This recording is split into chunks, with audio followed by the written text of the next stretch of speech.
नमस्कार मित्रांनो. विनेश फोगाटने जे पॅरिस ऑलिम्पिक 2024 मध्ये ओव्हरवेट इश्यूमुळे तिचं सिल्व्हर किंवा गोल्ड मेडल गमावलं.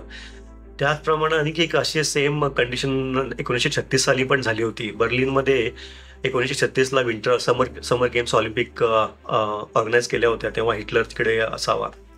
तर या या 1936च्या बर्लिन गेम्समध्ये थॉमस हॅमिल्टन ब्राउन नावाचा एक साऊथ आफ्रिकन बॉक्सर पार्टिसिपेट करत होता.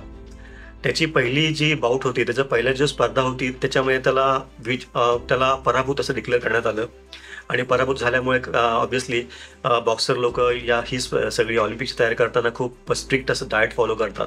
त्यामुळे काही आवडीच्या गोष्टी खाता येत नाहीत किंवा खूप कमी प्रमाणात खाता येतात. पण या थॉमस ब्राउनने ही आपण स्पर्धा हारलेलो आहे, त्यामुळे ऑलिम्पिकचं आपलं जे जर्नी आहे ती संपलेली आहे असं समजल्यामुळे त्याने त्याच्या आवडीचे पदार्थ खाल्ले असावेत आणि ते 5 पाऊंड त्यांनी वजन वाढवून घेतलं स्वतःचं 2-3 दिवसामध्ये. आणि 3-4 दिवसानंतर जेव्हा रेफरीने असं कळलं की आपण जे मार्किंग केलेलं आहे ते चुकीचं होतं आणि ॲक्च्युली थॉमस ब्राउनने पहिला ओपनिंग राऊंड हा जिंकलेला आहे हे जेव्हा त्यांच्या लक्षात आलं तेव्हा त्यांनी थॉमस ब्राउनला परत बोलवलं आणि त्याला सांगितलं की तुम्ही जिंकलेला आहात आणि तुम्हाला पुढचा राऊंड खेळायचा आहे. आता हा पुढचा राऊंड खेळत असताना परत वजन करावं लागतं. हे वजन करत असताना असं लक्षात आलं की थॉमस ब्राउन हारल्यानंतर त्यांनी जे काही स्वतःचे आवडीचे पदार्थ खाल्ले होते त्यामुळे 5 पाऊंड त्याचं वजन वाढलेलं आहे.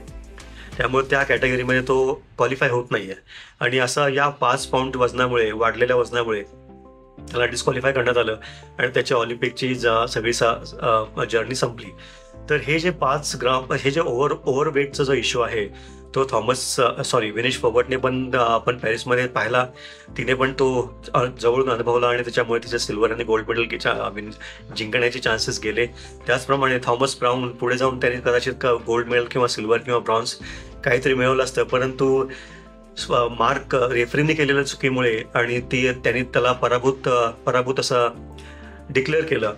आणि डिक्लेअर केल्यानंतर त्यांनी ऑब्व्हियसली स्वतःच्या आवडीचे पदार्थ खाल्ले आणि ओव्हरवेटमुळे असले झाल्यामुळे पुढचा राऊंड त्याला खेळता आला नाही. तो क्वालिफाय झालेला असताना सुद्धा या अशा गोष्टी होत असतात आणि त्यामुळे ओव्हरवेट इश्यू जो विनेश फोगाटने ॲटलिस्ट तिला माहिती होतं की आपण फायनलमध्ये आहोत, तरी पण तिचं वजन वाढलं. पण थॉमस ब्राउनला हे माहितीच नव्हतं की आपण ॲक्च्युली जिंकलोय, त्याला पराभूत घोषित करण्यात आलं होतं. त्यामुळे त्यांनी आवडीचे पदार्थ खाल्ले आणि ऑलिम्पिकची जी पुढची स्पर्धा होती तिला तो मुकला. Thank you very much.